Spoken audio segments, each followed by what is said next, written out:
प्रिय शिष्यों, आप सभी का एक बार फिर से स्वागत है आपके अपने चैनल एक्सपी क्लासेस में। मैं चेतन प्रताप आज आपके लिए लेकर आया हूँ क्लास 11th कक्षा 11 के अंतर्गत ये हिंदी का गद्य का ये चौथा चैप्टर है और इसके पहले हम और भी पिछले वीडियोस दे चुके हैं गद्य के। ये चौथा चैप्टर है जिसका शीर्षक है आचरण की सभ्यता। ये सरदार पूर्ण सिंह द्वारा लिखा हुआ एक भावपूर्ण निबंध है। इसमें लेखक ने आचरण के विविध आयाम और महत्व को बताया है। तो चलिए शुरू करें। ये यूपी बोर्ड के स्टूडेंट्स के लिए ये वीडियो है। तो चलिए शुरू करते हैं अध्याय से। आचरण की सभ्यता। तो पहले इसका प्रस्तावना देख लें। इसमें है क्या एक्चुअली में। यह भावपूर्ण निबंध है। इसमें आचरण के विविध आयाम एवं महत्व को प्रतिपादित किया गया है। सदाचरण अनमोल है, यानी जो अच्छा आचरण है वो अनमोल है। यह सभी विधाओं, कलाओं, साहित्य, राजत्व से सर्वोपरि है, यानी सब प्रकार की विधाएं, यानी जो जो विधियां हैं उन सब से, और जो भी विधाओं कहने का मतलब निबंध, कहानी, इन सब से ऊपर है और कलाओं से ऊपर है, साहित्य से, राजत्व से भी ऊपर है। इसका प्रभाव चिरस्थायी होता है, इसलिए इसे, चिरस्थायी माने हमेशा रहता है, इसलिए इसे अथक सार्थक प्रयास से ही प्राप्त किया जा सकता है। आचरण का विकास जीवन का परम उद्देश्य है। लेखक का कहना यह है कि आचरण का विकास, यानी यदि हमारा आचरण सही होगा और वो उच्च कोटि का है तो यही जीवन का परम उद्देश्य भी होना चाहिए, क्योंकि आचरण से ही हम सब कुछ, अच्छे आचरण से ही हम सब कुछ पा सकते हैं। आचरण की प्राप्ति पुस्तकों, धर्म ग्रंथों या धर्मोपदेश से संभव नहीं है। इसे प्राप्त करके कोई भी महिमा मंडित हो सकता है, यानी आचरण यदि अच्छा है तो किसी की भी महिमा हो सकती है, प्रसिद्धि हो सकती है। आचरणशील व्यक्ति में घृणा, द्वेष, असहिष्णुता, धार्मिक संकीर्णता, अस्पृश्यता आदि अवगुण स्वतः समाप्त हो जाते हैं। यानी जो आचरणशील मनुष्य है उसमें घृणा भी समाप्त हो जाती है, द्वेष, असहिष्णुता यानी असहनशीलता ये भी समाप्त हो जाती है।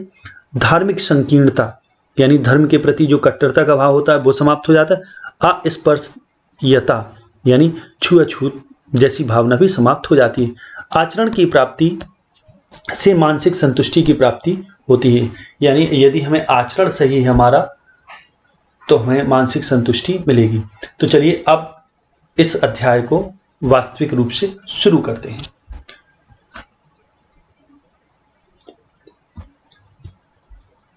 तो चलिए शुरू करते हैं। जय महादेव। विद्या, कला, कविता, साहित्य, धन और राजत्व से भी आचरण की सभ्यता अधिक ज्योतिषमती है। ज्योतिषमती माने है तेज, तेजयुक्त।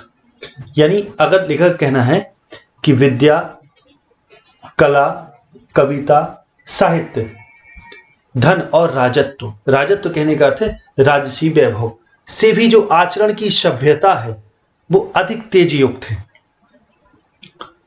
आचरण की सभ्यता को प्राप्त करके एक कंगाल आदमी राजाओं के दिलों पर भी अपना प्रभुत्व जमा सकता है। यानी कोई व्यक्ति जिसके पास आचरण रूपी सभ्यता है, यानी उसका अच्छा आचरण है, तो अगर वो कंगाल भी है तो भी राजाओं के हृदय पर निवास कर सकता है, यानी उन पर अपना प्रभुत्व, मालिकियत जमा सकता है, यानी राजाओं का भी प्रिय बन सकता है। इस सभ्यता के दर्शन से कला, साहित्य और संगीत को अद्भुत सिद्धि प्राप्त होती है। यानी आचरण की सभ्यता अगर हमारे अंदर है तो हमें कला भी आएगी, साहित्य भी हमें समाहित हो जाएगा और संगीत, इन सबको भी अद्भुत सिद्धि प्राप्त होगी। यानी ये सब चीज़ें सहज ही प्राप्त हो सकती हैं। राग अधिक मृदु हो जाता है। विद्या का तीसरा शिव नेत्र खुल जाता है। अब तीसरा शिव नेत्र खुलने का अर्थ है कि ज्ञान हो जाना, कि मनुष्य को उसके ज्ञान के कपाट खुल जाते हैं। राग अधिक मृदु हो जाता है, यानी हमारा जो प्रेम रूपी स्वभाव है वो और कोमल हो जाता है। चित्रकला का मौन राग अलापने लग जाता है। चित्रकला का मौन यानी हमारा यदि आचरण सही है, आचरण की सभ्यता हमारे पास है, चित्रकला का मौन राग अलापने लग जाता है। यानी जो चित्रकला की भावना हमारे अंदर है, जो गुण है, वो भी उभर आता है। राग अलापने कहने का अर्थ है उसमें भी एक संगीत फूटने लगता है। वक्ता चुप हो जाता है, लेखक की लेखनी थम जाती है, मूर्ति बनाने वाले के सामने नए कपोल, नए नयन और नई छवि का दृश्य उपस्थित हो जाता है। यानी जिसमें ये गुण है, फिर उसके सामने बड़े बड़े वक्ता भी चुप हैं, लेखकों की लेखनी भी थम जाती है। यानी उस पर फिर कहने को बहुत कुछ होता है कि लेखक भी लिख नहीं सकते। मूर्ति बनाने वाले के सामने नए कपोल यानी गाल, नए नयन और नई छवि का दृश्य उपस्थित हो जाता है। यानी ऐसे मनुष्य का अगर चित्र भी बनाया जाए तो फिर बनाने को बहुत कुछ हो जाता है, एक नया ही दृश्य, एक नया दृष्टिकोण प्राप्त हो जाता है। आगे देखें, आचरण की सभ्यतामय भाषा सदा मौन रहती है। यानी जो आचरण की सभ्यतामय भाषा है वो सदा मौन रहती है। कहने का अर्थ ये है, यदि कोई आचरण से सभ्य व्यक्ति है तो उसकी भाषा अधिकतर मौन ही होगी, क्योंकि वो अधिकतर वाणी से नहीं बोलेगा बल्कि वो अपने कर्मों से बोलेगा। इस भाषा का निघंटू का मतलब होता है व्याकरण शास्त्र, शुद्ध श्वेत पत्रों वाला है। इसमें नाम मात्र के लिए भी शब्द नहीं। यानी श्वेत पत्र कहने का मतलब कोरा कागज। यानी जिसके पास आचरण है उसको अधिक बोलने की आवश्यकता नहीं होती। उसके पास कोई निघंटू यानी जो उसका व्याकरण शास्त्र है वो भी शुद्ध श्वेत पत्रों जैसा है। यानी उसमें कुछ नहीं, व्याकरण भी कुछ नहीं, यानी कोई कठिनता नहीं होती। जो आचरण की सभ्यता है जिसमें, यानी जिसका अच्छा आचरण है, उस व्यक्ति में ग्रामर की भी आवश्यकता नहीं, व्याकरण की भी कोई आवश्यकता नहीं, इसमें नाम मात्र के लिए भी शब्द नहीं है। यानी आचरण यदि सही है तो फिर उस आचरण सही वाले व्यक्ति को कुछ भी कहने की आवश्यकता नहीं, वो अपने मौन से ही सारे कार्य कर लेगा।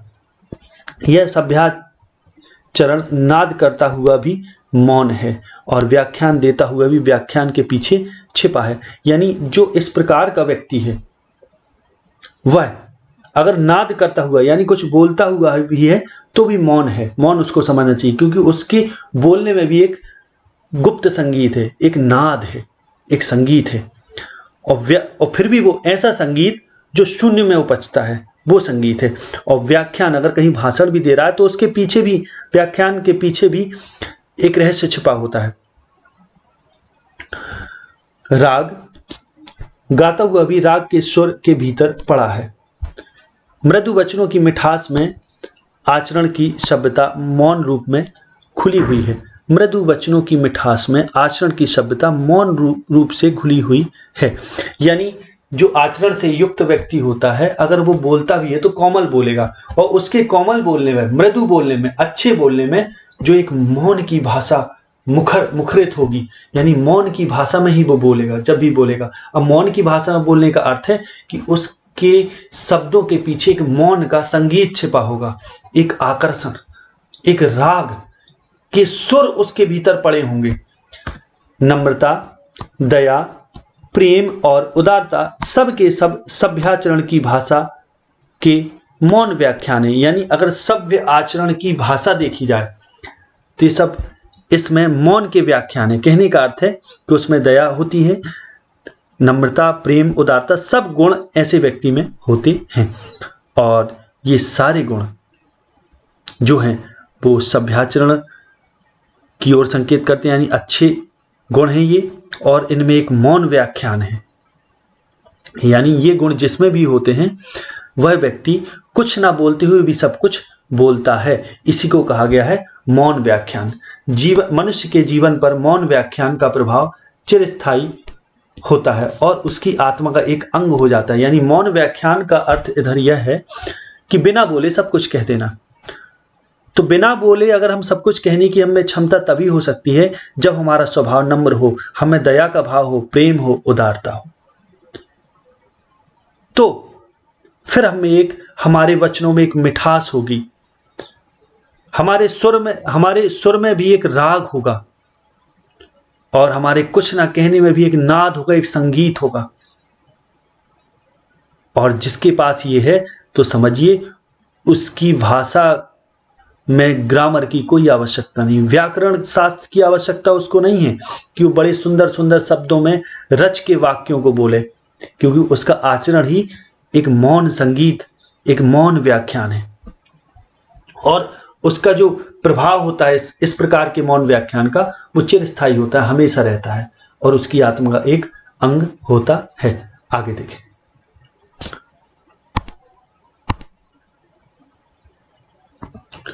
ना काला ना नीला, ना पीला ना सफेद, ना पूर्वी ना पश्चिमी, ना उत्तरी ना दक्षिणी, बेनाम बेनिशान बेमकान विशाल। आत्मा के आचरण से मौन रूपिणी सुगंधि सदा प्रसारित हुआ करती है। यानी जो आचरण जिसका शुद्ध है उससे सदा एक मौन रूपिणी सुगंधि हमेशा प्रसारित होती है, माने निकलती रहती है उसकी आत्मा से। यानी उसके आत्मा के आचरण से ये मौन रूपिणी सुगंधि निकलती रहती है, जिसमें न काला न पीला न सफेद न पूर्वी न पश्चिमी, यानी न दिशाओं का कोई ज्ञान, न उत्तरी न दक्षिणी, बेनाम बेनिशान, जिसका कोई निशान नहीं कोई नाम नहीं, बेमकान यानी कोई जगह नहीं। यानी चहुं ओर से, हर दिशा से, हर रंग का एक सुगंध फूटती है उसके आचरण से। जिसके पास मौन, जिसके पास आचरण की सभ्यता होती है, उसकी आत्मा से ये सारी चीजें निकलती हैं, एक सुगंध निकलती है। और ना उसको किसी रंग भेद की आवश्यकता है, ना दिशा भेद की, ना किसी नाम की आवश्यकता है, ना किसी मकान की। इसके मौन से प्रसूत माने जन्म लेने वाली, प्रेम, अब प्रसूत का अर्थ है निकली, इसके मौन से निकले यानी प्रसूत प्रेम और पवित्रता, धर्म सारे जगत का कल्याण करके विस्तृत होते हैं। अब ऐसा व्यक्ति जो होता है जिसमें आचरण की सभ्यता होती है, उसके मौन से जो प्रेम निकलता है, पवित्रता,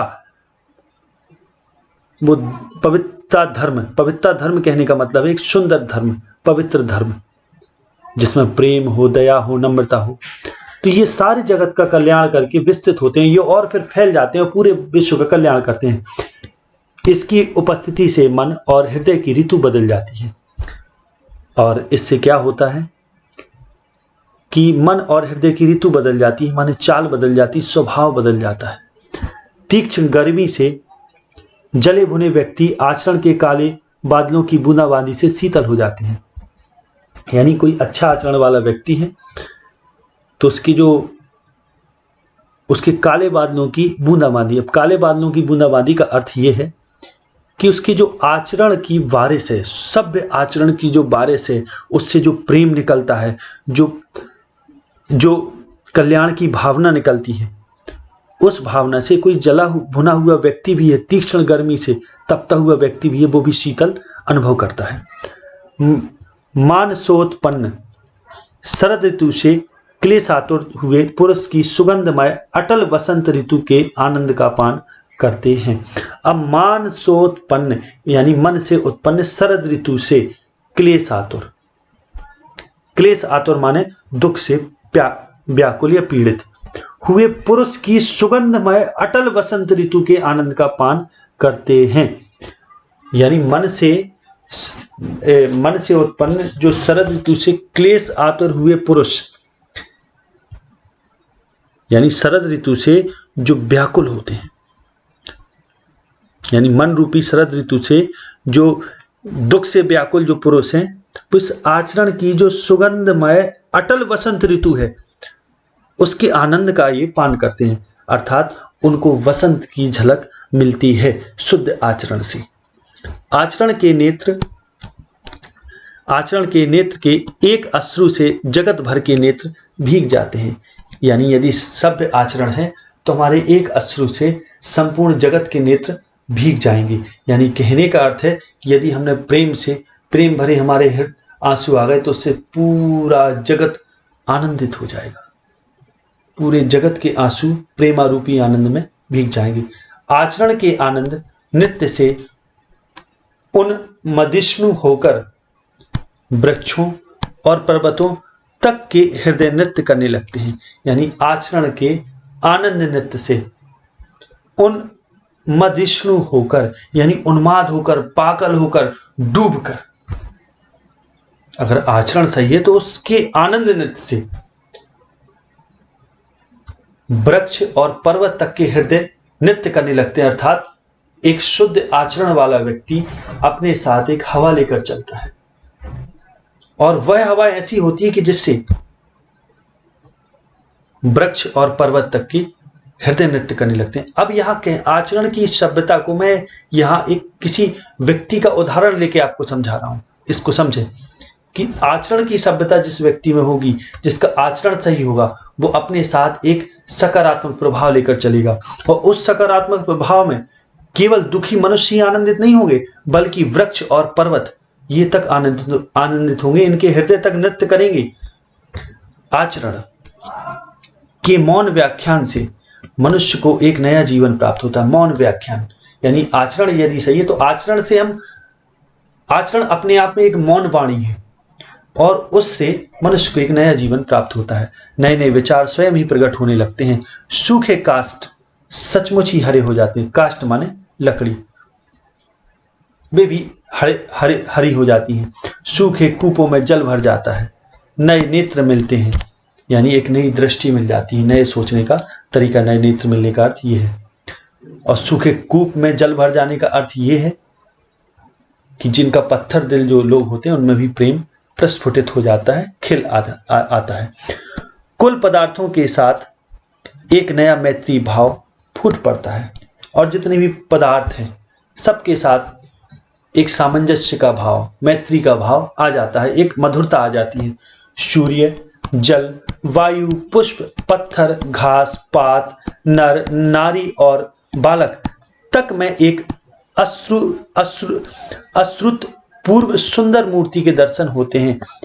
अश्रुत पूर्व सुंदर मूर्ति के दर्शन होने का मतलब है ये सब, इन सब में एक सौंदर्य खिल जाता है।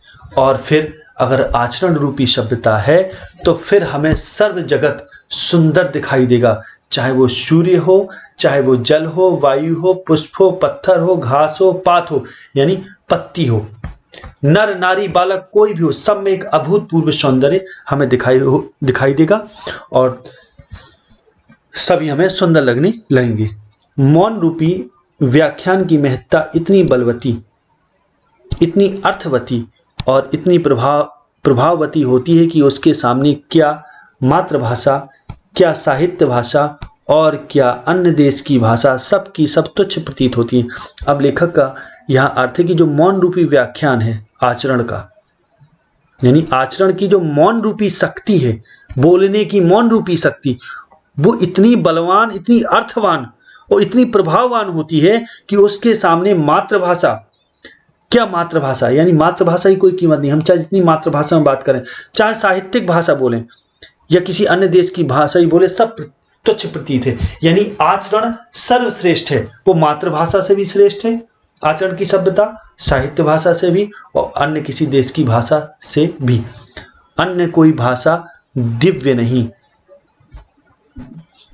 अन्य कोई भाषा दिव्य नहीं, केवल मौन की भाषा ही, केवल आचरण की मौन भाषा ही ईश्वरीय है। अब लेखक के कहने का अर्थ है कि सारी भाषाएं, कोई भी भाषा दिव्य नहीं है, लेकिन जो आचरण की मौन रूपी भाषा है वो ईश्वरीय है, वो दिव्य है। विचार करके देखो, मौन व्याख्यान किस तरह आपके हृदय की नाड़ी नाड़ी में सुंदरता को पिरो देता है। यानी मौन व्याख्यान यानी आचरण अगर हमारा सही है तो वो हमारे एक एक शरीर के तंतु को, एक एक नाड़ी को, हमारे मन की एक एक नाड़ी को, अब मन की नाड़ी कहने का अर्थ है मन के एक एक कोने में सुंदरता को पिरो देगा, हमारे हृदय में सौंदर्य का प्रस्फुटन हो जाएगा। वह व्याख्यान ही क्या जिसने हृदय की धुन को, मन के लक्ष्य को ही न बदल दिया। यानी लेखक के कहने का अर्थ है कि अगर हम कुछ बोलते हैं और हमारे बोलने में कोई प्रभाव नहीं और हमारे हृदय की एक धुन को ही परिवर्तित ना कर पाए, हमारे मन के लक्ष्य को ही ना बदल पाए, तो ऐसा मौन, ऐसा जो व्याख्यान है, भाषण है, वो बेकार है। चंद्रमा की मंद मंद हंसी का, तारागण के कटाक्षपूर्ण प्राकृतिक मौन प्रभाव, व्याख्यान का प्रभाव किसी कवि के दिल में घुस कर देखो। अब लेखक यहां ये कह रहे हैं कि कोई भी प्राकृतिक वस्तु है, अगर हम चंद्रमा को ही ले लें कि चंद्रमा जब खिलता है तो मंद मंद मुस्कुराता हुआ प्रतीत होता है। तारागण ऐसे दिखते हैं जैसे कटाक्ष कर रहे हो, देख रहे हो अपनी नेत्रों से, कटाक्षपूर्ण प्राकृतिक मौन उनका, यानी तारों का समूह भी रात्रि में ऐसा लगता है कि जैसे देख रहा हो, हमें निहार रहा हो। अगर इसके मौन व्याख्यान को समझना है, प्राकृतिक मौन व्याख्यान का प्रभाव अगर हमें देखना है, तो कवियों के दिल में घुसकर देखना पड़ेगा। यानी कवियों के पास वो दृष्टि होती है कि प्रकृति में भी एक व्याख्यान वो देख लेते हैं, समझ लेते हैं। व्याख्यान देखने का अर्थ है कि प्रकृति की मौन भाषा में भी एक भाषण समझ लेते हैं। ये मान लेते हैं कि प्रकृति की प्रत्येक वस्तु उनके लिए बोलती हुई प्रतीत होती। तो अगर हमें प्रकृति की एक वस्तु से मौन व्याख्यान ग्रहण करना है, यानी मौन की वाणी सुनना है, तो हमें कवियों के हृदय में झांकना पड़ेगा। यानी कवि जैसा हमारा दिल होना चाहिए कि हम प्रत्येक प्राकृतिक वस्तु से आनंद ले सकें, उनको समझ सकें, उनकी मौन की भाषा पकड़ सकें। सूर्यास्त होने के पश्चात श्री केशव चंद्र सेन और महर्षि देवेंद्रनाथ ठाकुर ने सारी रात एक क्षण की तरह गुजार दी। यह तो कल की बात है कि सूर्यास्त होने के पश्चात केशव चंद्र सेन और देवेंद्रनाथ ठाकुर ने अब यहाँ लेखक चर्चा कर रहे हैं कि इन दोनों ने एक रात एक क्षण की तरह गुजार दी, यानी पूरा समय इन्होंने बिता दिया और मौन में, और इनको ये लगा कि एक क्षण ही बीता है। तो यह तो कल की बात है। कमल और नरगिस में नयन देखने वाले नेत्रों से पूछो, कमल और नरगिस में नयन देखने वाले नेत्रों से पूछो।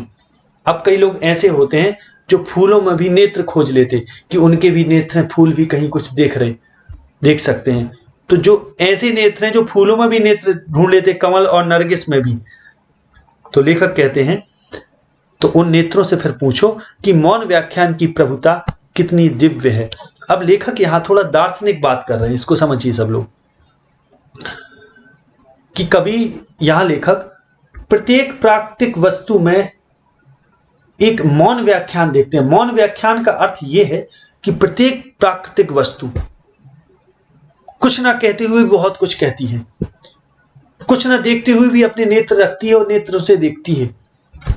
चाहे वो कमल हो, नरगिस हो, या कोई भी प्राकृतिक वस्तु हो, सूर्य, चंद्र, प्राकृतिक वातावरण, तारागण, कुछ भी हो, सब में एक अपना उनका खुद का अस्तित्व है। एक मौन व्याख्यान में छिपा है, वे कुछ ना कुछ संकेत देते हैं, संदेश देते हैं, इसको समझें। आगे देखें, प्रेम की भाषा शब्द रहित है।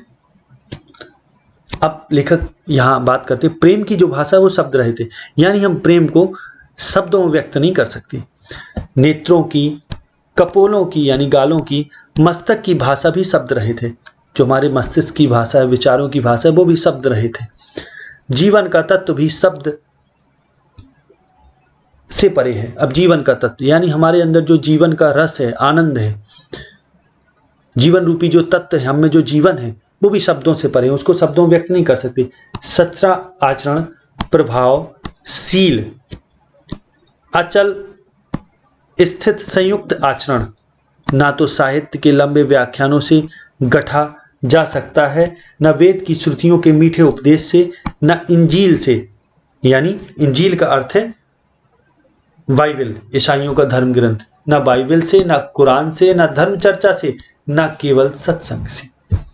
अब लेखक यहां ये कहते हैं कि सच्चा आचरण यदि हमें चाहिए, उसमें जो प्रभाव होता है, जो शील होता है, जो अचल स्थिति होती है संयुक्त आचरण की, अगर ये सब, यानी हमें सच्चा आचरण चाहिए जो प्रभावशाली हो, जो शील युक्त हो, जो अचल हो यानी स्थिर हो, और हमें संयुक्त हो, भरा हो, अगर ये हमें चाहिए तो फिर ये हमें ना तो किसी साहित्य के लंबे व्याख्यानों से ये हम गढ़ सकते हैं कि हमें प्राप्त हो जाएगा, ना वेद की श्रुतियों से,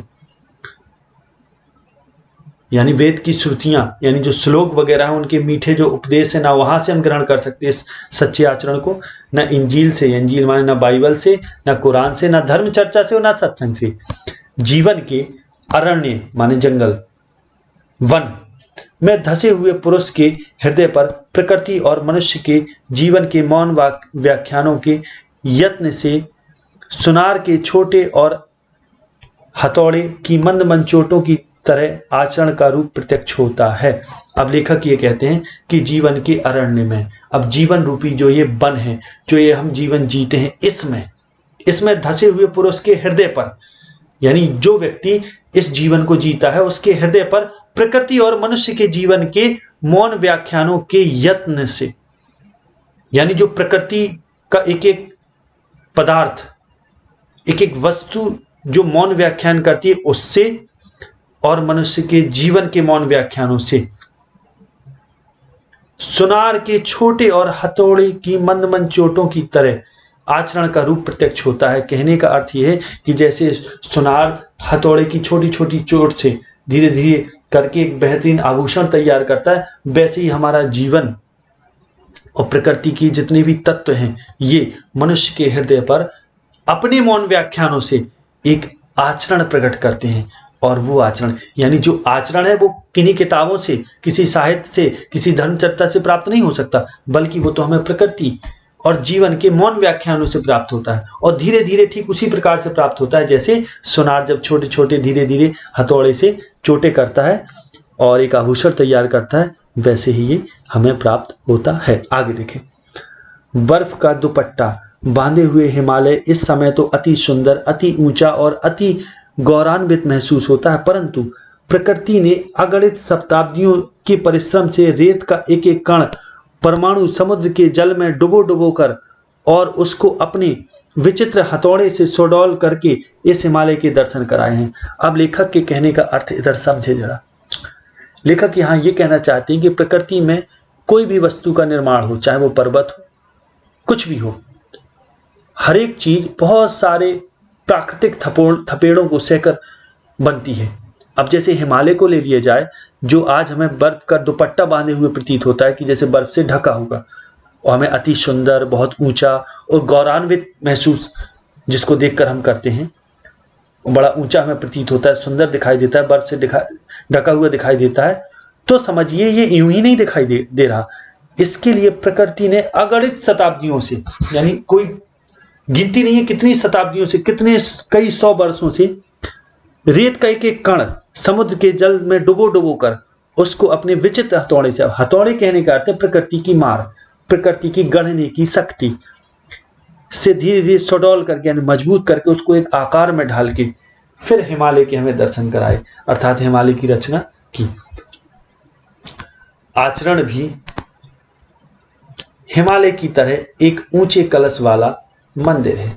जिस प्रकार से हिमालय बहुत ऊंचा होता है और धीरे धीरे प्रकृति इसका निर्माण करती है एक एक रेत कणों को समुद्र में डुबोकर, ठीक उसी प्रकार से जो आचरण है वो हिमालय की तरह ही एक कलश वाला है, ऊंचे कलश वाला।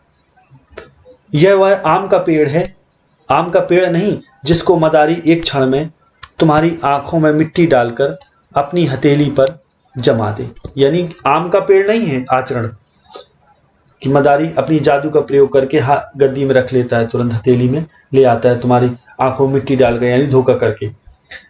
इसके बनने में अनंत काल लगा है, यानी जो जैसे हिमालय अनंत कालों में बना है उसी प्रकार से आचरण को भी बनने में समय लगता है। पृथ्वी बन गई, सूर्य बन गया, तारागण आकाश में दौड़ने लगे, परंतु अभी तक आचरण के सुंदर रूप के पूर्ण दर्शन नहीं हुए। लेकिन अभी तक आचरण के सुंदर रूप के पूर्ण दर्शन नहीं हुए। कहीं कहीं इसकी अत्यल्प छटा अवश्य दिखाई पड़, अत्यल्प बहुत कम छोटी छटा दिखाई पड़ती, माने दृश्य दिखाई पड़ता है, कहीं कहीं आचरण की झलक मिलती है। आगे देखें, पुस्तकों में लिखे हुए नुस्खों से तो और भी अधिक बदहजमी हो जाती है। अब लेखक यहाँ कहने का अर्थ है कि अगर पुस्तकों में हम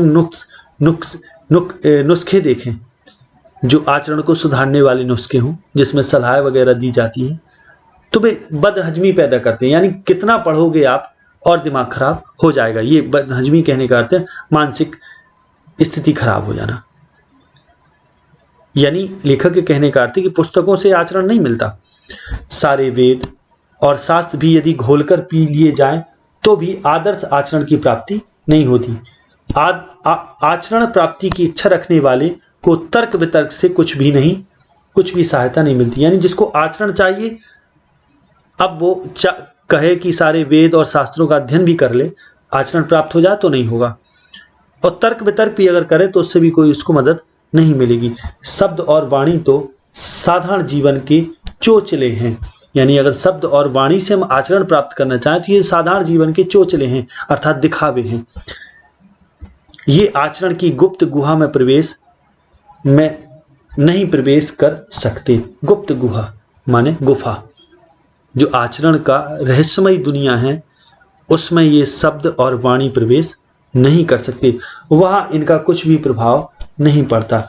वेद इस देश में रहने वालों के विश्वासानुसार ब्रह्मवाणी है, परंतु इतना काल व्यतीत हो जाने पर भी आज तक वे समस्त जगत की भिन्न भिन्न जातियों को संस्कृत भाषा ना बुला सके, ना समझा सके, ना सिखा सके। अब लेखक कहते हैं जो वेद हैं वो बहुत प्राचीन है, उस पूरे संसार के विश्वास के अनुसार ब्रह्म की वाणी कहे जाते हैं। ये कहे जाते हैं कि ब्रह्मा के मुख से निकले, परंतु इतना समय व्यतीत हो जाने के बाद भी जो संसार में अलग अलग जातियां हैं उनको संस्कृत तक न सिखा सके और न समझा सके और संस्कृत बोलना भी नहीं सीख पाए।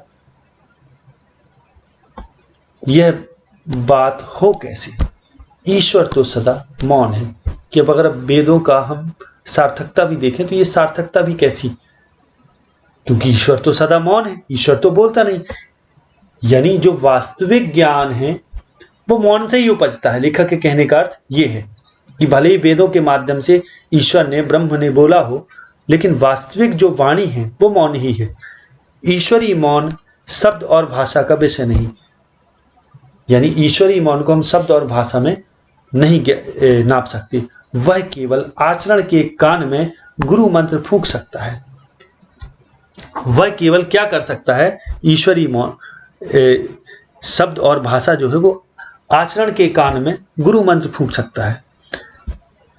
गुरु मंत्र फूंकने का अर्थ है कि ठीक वैसे ही काम करता है जैसे गुरु कान में कोई मंत्र फूंक दे। वह केवल ऋषि के दिल में वेद का ज्ञानोदय कर सकता है और ऋषि के दिल में, हृदय में वेद का ज्ञानोदय कर सकता है।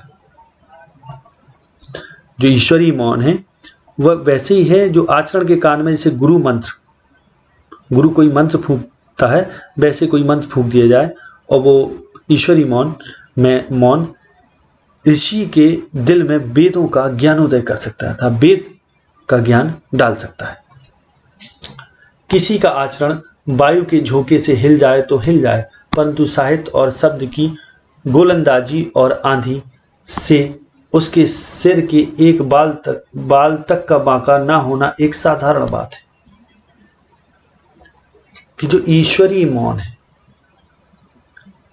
उसका कभी कोई बाल बांका नहीं होता।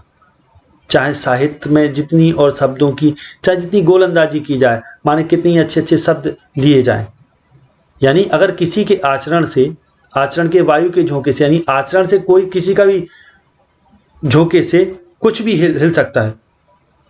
यानी कहने का अर्थ है किसी का आचरण वायु के झोंके से हिल जाए।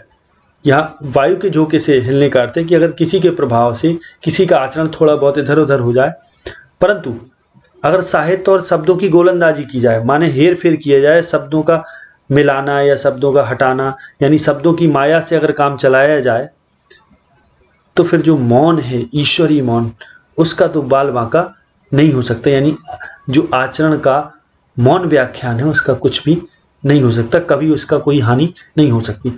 पुष्प की कोमल पंखुड़ी के स्पर्श से किसी को रोमांच हो जाए, जल की शीतलता से क्रोध और विषय वासना शांत हो जाए, बर्फ के दर्शन से पवित्रता आ जाए, सूर्य की ज्योति से नेत्र खुल जाएं, परंतु अंग्रेजी भाषा का व्याख्यान, चाहे वह कार्लायल ही का लिखा हुआ क्यों ना हो। बनारस में पंडितों के लिए राम रोला ही है। बनारस में पंडितों के लिए राम रोला ही है, अर्थात व्यर्थ का शोरगुल है।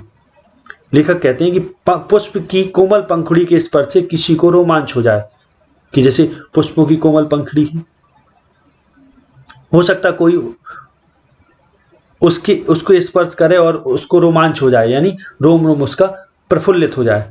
और जल की शीतलता से हो सकता किसी को क्रोध भी शांत हो जाए, विषय वासना शांत हो जाए। बर्फ का कोई दर्शन करे तो उसमें हो सकता पवित्रता आ जाए। सूर्य की ज्योति से हो सकता किसी के नेत्र खुल जाए। परंतु जो अंग्रेजी भाषा का ये व्याख्यान है, चाहे वह कार्लाइल ही का लिखा हुआ क्यों ना हो, यानी कार्लाइल एक विशेष कोई अंग्रेजी लेखक है, तो लेखक कहते चाहे इनका ही क्यों ना लिखा हुआ हो, बनारस के पंडितों के लिए तो वह राम रोला ही है, अर्थात व्यर्थ का शोरगुल ही माना जाएगा। इसी तरह न्याय और व्याकरण की बारीकियों के विषय में पंडितों के द्वारा दी गई चर्चाएं और शास्त्रार्थ संस्कृत ज्ञानहीन पुरुषों के लिए स्टीम इंजन के फप फप शब्द से अधिक अर्थ नहीं रखते। अब लेखक के कहने का अर्थ इधर ये है कि कोई अनपढ़ व्यक्ति हो, जिसको शास्त्रों की अधिक ज्ञान ना हो, शास्त्रों की चर्चा अगर उनसे की जाए तो उनके लिए ठीक वो वैसे ही होगा जैसे स्टीम इंजन का फप फप की आवाज़। यानी अगर कोई न्याय और व्याकरण की बारीकियों के विषय में पंडित वगैरह, जो ज्ञानी वगैरह बहुत सारी चर्चाएं करते हैं, शास्त्रों का संस्कृत संबंधी ज्ञान देते हैं, तो जिनको ज्ञान ही नहीं है, जो ज्ञानहीन लोग हैं, उनके लिए स्टीम इंजन की फप फप की आवाज़ के समान ही अर्थ रखेगा और इससे ज़्यादा कुछ नहीं। यदि आप कहें व्याख्यानों द्वारा, उपदेशों द्वारा, यानी भाषणों द्वारा, उपदेशों द्वारा, धर्म चर्चा द्वारा कितने ही पुरुषों और नारियों के हृदय पर जीवन व्यापी प्रभाव पड़ा है, तो उत्तर यह है कि प्रभाव शब्द का नहीं पड़ता, प्रभाव तो सदा आचरण का पड़ता है। अब लेखक कहते हैं यहाँ कि यदि कोई सोचे भाषण का, उपदेशों का, धर्म चर्चा का किसी स्त्री या पुरुष पर कोई उनके जीवन प्रभाव पड़ता है, तो वास्तव में प्रभाव शब्द का नहीं पड़ता, प्रभाव आचरण का पड़ता है। इसलिए आचरण महत्वपूर्ण है शब्द की अपेक्षा, भाषणों उपदेशों की अपेक्षा। साधारण उपदेश तो हर गिरजे, हर मंदिर, हर मस्जिद में होते हैं, परंतु उनका प्रभाव तभी हम पर पड़ता है जब गिरजे का पादरी स्वयं ईसा होता है, अर्थात स्वयं ईश्वर के जैसा हो। मंदिर का पुजारी स्वयं ब्रह्मर्षि होता था, ब्रह्म को जानने वाला हो। मस्जिद का मुल्ला स्वयं पैगंबर और रसूल हो। रसूल माने होता है ईश्वर का दूत, अल्लाह का दूत। यानी कहने का अर्थ यह है कि वास्तविक जो ज्ञान है या वास्तविक जो आचरण है, यानी वास्तविक जो हमारे हृदय पर जो प्रभाव है, अगर अच्छा प्रभाव है, सदाचरण अगर हमारे हृदय में आएगा तो व्याख्यानों से नहीं आएगा, ना उपदेशों से आएगा। और कोई सोचे कि जो हर रोज ये उपदेश होते हैं गिरजाघर में, मंदिर में, मस्जिद में, तो इनका कोई विशेष प्रभाव नहीं पड़ता। ये तभी प्रभाव पड़ सकता है जब जो उपदेश दे रहा है, अगर पादरी उपदेश दे रहा है तो वो स्वयं ईसा के जैसा हो, ईसा मसीह जैसा। मंदिर का कोई पुजारी हो तो वो स्वयं ब्रह्मर्षि होना चाहिए, तभी उसकी बात का प्रभाव पड़ेगा। मस्जिद का कोई मुल्ला यदि है तो पैगंबर मोहम्मद साहब जैसा हो, रसूल जैसा हो, तभी उसका प्रभाव पड़ेगा। यानी उतनी स्थिति का हो, उनके जैसा होने का अर्थ है उतनी स्थिति में पहुंच गया हो। आगे देखें, यदि एक ब्राह्मण किसी डूबती कन्या की रक्षा के लिए, चाहे वह कन्या जिस जाति की हो, जिस किसी मनुष्य की हो या जिस किसी देश की हो, अपने आप को गंगा में फेंक दे, चाहे उसके प्राण यह काम करने में रहें चाहे जाएं, तो इस कार्य में प्रेरक आचरण की मौनमयी भाषा किस देश में, किस जाति में और किस काल में कौन नहीं समझ सकता। अब लेखक यहाँ उदाहरण देते हैं कि यदि एक ब्राह्मण किसी डूबती कन्या की रक्षा के लिए, चाहे वह कन्या किसी जाति की हो, किसी भी मनुष्य की हो, अर्थात किसी भी व्यक्ति से संबंधित हो, किसी देश की हो, अपने आप को अगर वो गंगा में फेंक दे, यानी उसको बचाने के लिए, तो चाहे उसके प्राण यह काम करने में रहें या जाएं, यानी उसको बचाने में चाहे उसके प्राण बचें या चले जाएं, तो इस कार्य में प्रेरक आचरण की मौनमयी भाषा, अब जो वो ये कार्य कर रहा है उसको बचाने का, इसमें जो प्रेरक शक्ति काम कर रही, जो मौन की भाषा काम कर रही, जो उसके आचरण की भाषा काम कर रही, वह किस देश में, किस जाति में, किस काल में कौन नहीं समझ सकता। ये तो लोग समझ जाएंगे कि उसको ऐसा कार्य करने के लिए, उस लड़की को बचाने के लिए आचरण की मौन भाषा ने ही प्रेरित किया, ये तो सब समझ जाएंगे। प्रेम का आचरण, दया का आचरण, क्या पशु क्या मनुष्य, जगत के सभी चराचर यानी चर और अचर, दो प्रकार के माने, जीवित और निर्जीव, आप समझ लेते हैं। यानी जो प्रेम की भाषा है, प्रेम का आचरण है, दया का आचरण है, दया का भाव है, वो चाहे पशु हो या मनुष्य सब समझ जाते हैं, क्योंकि सभी जगत के प्राणी, चाहे वो चर हो या अचर, सभी इन भावनाओं को समझ लेते हैं। जगत भर के बच्चों की भाषा इस भाष्यहीन भाषा का चिन्ह है। यानी जो भाष्यहीन, जो दया और प्रेम का जो आचरण, दया प्रेम की जो भाषा है, आचरण की जो भाषा है, जो मौन भाषा है, पूरे जगत के बच्चे उसको समझ लेते हैं। दया का भाव समझ जाते वे और प्रेम का भाव समझ जाते। तो ये मौन की जो भाषा है, आचरण की जो मौनमयी भाषा है, वो उसका जो दया और प्रेम है, वो इसका चिन्ह है। बालकों के इस शुद्ध मौन का नाद और हास्य भी सब देशों में एक ही सा पाया जाता है। यानी समस्त देशों के जो बच्चे हैं वो इस मौन का नाद यानी संगीत और हास्य दोनों समझ लेते हैं। यानी इन भावनाओं को अच्छे से समझ लेते हैं, उनमें भाषा का कोई विशेष प्रभाव नहीं पड़ता। आगे देखें, मनुष्य का जीवन इतना विशाल है कि उसके आचरण को रूप देने के लिए नाना प्रकार के ऊंच नीच और भले बुरे विचार, अमीरी और गरीबी, उन्नति और अवनति, यानी उन्नति करना और नीचे गिरना उन्नति कहलाता है, इत्यादि सहायता पहुंचाते। अब मनुष्य का जीवन बहुत बड़ा है और मनुष्य के जीवन में उसके आचरण को रूप देने के लिए, यानी उसका आचरण कैसा हो, उसके आचरण का आकार प्रकार कैसा हो, उसका आचरण है कैसा, उसके आचरण का निर्धारण वास्तव में बहुत सारी जो ऊंच नीच की बातें होती हैं, भले बुरे विचार, अमीरी गरीबी, उन्नति अवनति, ये सब उसको प्रभावित करते हैं, उस पर सहायता पहुंचाते हैं। कहने का मतलब है मनुष्य के इस बड़े जीवन में ये सारी घटनाएं, ऊंच नीच, भले बुरे, अमीरी गरीबी, उठने गिरने की घटनाएं, ये सारी चीजें मनुष्य के व्यवहार को, आचरण को प्रभावित करती हैं। पवित्र अपवित्रता उतनी ही बलवती है, पवित्र अपवित्रता उतनी ही बलवती है जितनी की पवित्र पवित्रता। यानी अपवित्रता का भी उतना ही प्रभाव होता है जितना पवित्रता का। इसको कवि ने लेखक ने दोनों को ही, अपवित्रता को भी पवित्र बताया है और पवित्रता को भी पवित्र बताया, और दोनों का प्रभाव समान है, अर्थात आचरण पर समान रूप से प्रभाव पड़ता है।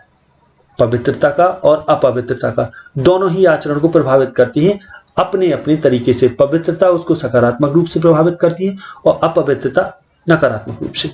जो कुछ इस जगत में हो रहा है वह केवल आचरण के विकास के अर्थ में हो रहा है। यानी इस संसार में जो भी होता है उससे किसी न किसी हर एक सब कुछ ना कुछ जो हो रहा है संसार में, उस हर एक होने का हमारे आचरण पर, यानी आचरण के विकास में अर्थ रखता है। कहने का अर्थ है उससे आचरण का ही विकास होता है। अब वो विकास चाहे नकारात्मक रूप में हो या सकारात्मक रूप में।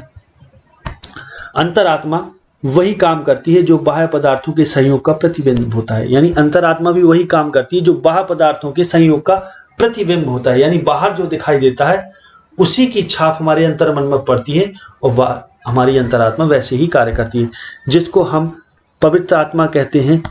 क्या पता है किन किन कूपों से निकलकर वे अब उदय को प्राप्त हुए? किन किन कूपों से निकलकर, यानी कितनी गहराइयों से निकलकर।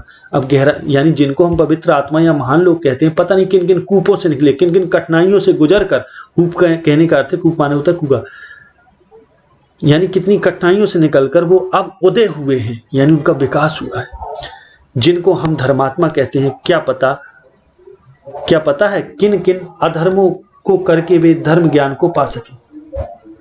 कि जिनको धर्मात्मा कह रहे हैं, पता नहीं कौन कौन से उन्होंने अधर्म करे हैं और धर्म ज्ञान को पा सके, यानी धार्मिक हो गए। अब जिनको हम सभ्य कहते हैं और जो अपने जीवन में पवित्रता को ही सब कुछ समझते हैं, क्या पता है वे कुछ काल पूर्व बुरी और अधर्म पवित्रता में लिप्त रहे हों। यानी जिनको हम सभ्य कहते हैं, पता नहीं वो पिछले समय में बहुत बुरी और अधर्म पवित्रता में लिप्त रहे हों, यानी बुरे और अधर्मपूर्ण कार्यों में लिप्त रहे हो, अपने आप को पवित्र समझते हो, इसलिए लेखक ने बुरी और अधर्म पवित्रता इधर शब्द का प्रयोग किया है। अपने जन्म जन्मांतरों के संस्कारों से भरी हुई अंधकारमय कोठरी से निकलकर ज्योति और स्वच्छ वायु से परिपूर्ण खुले हुए देश में जब तक अपना आचरण अपने नेत्र न खोल चुका हो, तब तक धर्म के गूढ़ तत्व कैसे समझ में आ सकते हैं। अब लेखक के कहने का अर्थ है कि हमारा जीवन संस्कारों से भरा होता है, हम पूर्व संस्कारों की कोठरी में घुसे होते हैं, यानी अंधकारमयी कोठरी में, यानी हम अपने संस्कार के हिसाब से ही हमारा आचरण परिवर्तित होता है। तो जब इस अंधकारमयी कोठरी से निकलकर हम ज्योति और स्वच्छ वायु से परिपूर्ण खुले देश में ना जब तक आ जाएं, तो अपनी ही आंखों से अपने आचरण को ना देख सकें, तब तक धर्म के गुण तत्व को हम नहीं समझ सकते, यानी धर्म की गहराई को हम नहीं जान सकते। नेत्र रहित को सूर्य से क्या लाभ, यानी कोई अगर नेत्र ही ना हो जिसके, तो उसको सूर्य से क्या लाभ, उसके लिए सूर्य उदय होना या ना हो उदय होना बेकार है। ठीक उसी प्रकार से जिसके लिए आचरण का कोई महत्व नहीं, यानी जिसको आचरण की समझ ही नहीं, उसके लिए आचरण का कोई महत्व भी नहीं है। हृदय रहित को प्रेम से क्या लाभ, और जिसके पास हृदय ही ना हो उसको प्रेम से भी कोई लाभ नहीं। बहरे को राग से क्या लाभ, और जो बहरा हो उसके लिए संगीत से कोई राग से कोई मतलब नहीं हो उसे। कविता साहित्य पीर पैगंबर गुरु आचार्य ऋषि आदि को उपदेशों से लाभ उठाने का यदि आत्मा में बल नहीं तो उससे क्या लाभ। यानी ये सब जो महान लोग हैं, चाहे वो पीर पैगंबर गुरु आचार्य हो या कोई कविता हो या साहित्य हो, इन सब से लाभ हमें तभी उठ सकता है, मिल सकता है जब हमारी आत्मा में बल हो, यानी हमें आचरण हमारा सही हो, यानी हमारी आत्मा इतनी अब आत्मा की बलवती होने का अर्थ ये है कि हमारे ज्ञान के कपाट खुले हों, हम अपनी आत्मा के अधीन हो, आत्मा के हिसाब से चलते हो, अंतरात्मा हमें सद्मार्ग की ओर प्रेरित करती हो, तब इन सब का भी हमारे लिए अर्थ है, अन्यथा ये सब बेकार है। जब तक यह जीवन का बीज पृथ्वी के मलमूत्र के ढेर में पड़ा है, अथवा जब तक वह खाद की गर्मी से अंकुरित नहीं हुआ और प्रस्फुटित होकर उससे 2 नए पत्ते ऊपर नहीं निकल आए, तब तक ज्योति और वायु उसके किस काम के। यानी कोई बीज है, मान लो ऐसे ही पड़ा है और उसमें अंकुर नहीं जब तक आया, तो तब तक उसके लिए ज्योति यानी सूर्य का प्रकाश और वायु का कोई कार्य नहीं होता। ठीक उसी प्रकार से यदि मनुष्य पृथ्वी के मलमूत्र यानी गंदगी में ही पड़ा है, अंधकार में ही अज्ञान के पड़ा है, तब उसके लिए ज्ञान रूपी प्रकाश जो है कोई महत्वपूर्ण नहीं है। और जो खाद की गर्मी इधर कही गई, तो ज्ञान की जो बारिश है, ज्ञान की जो गर्मी है, उसका भी उसके लिए कोई मूल नहीं। और जब तक उसमें 2 नए पत्ते निकल आए, अब नए पत्ते निकलने का अर्थ है जब तक उसके ज्ञान रूपी कपाट ना खुल जाए, तब तक उसके लिए ज्योति और वायु किसी काम के नहीं। आगे देखें।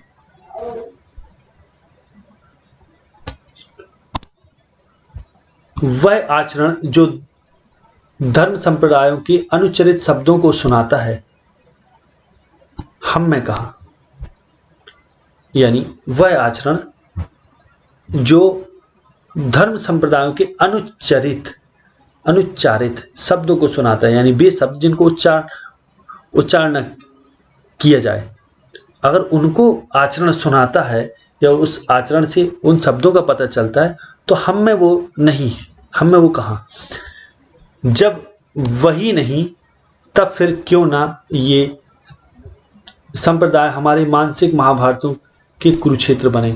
यानी कहने का अर्थ है, यदि किसी धर्मशास्त्र या किसी धर्म के संप्रदाय या विचारों को, धर्म संप्रदाय के किसी विचारों को हमें समझने की हमें क्षमता नहीं, तो हमारे ये विचार ऐसे होंगे, एक महाभारत का कार्य करेंगे और हमारे मन में ही वो महाभारत चलती रहेगी, कुरुक्षेत्र बन जाएगा पूरा रण क्षेत्र।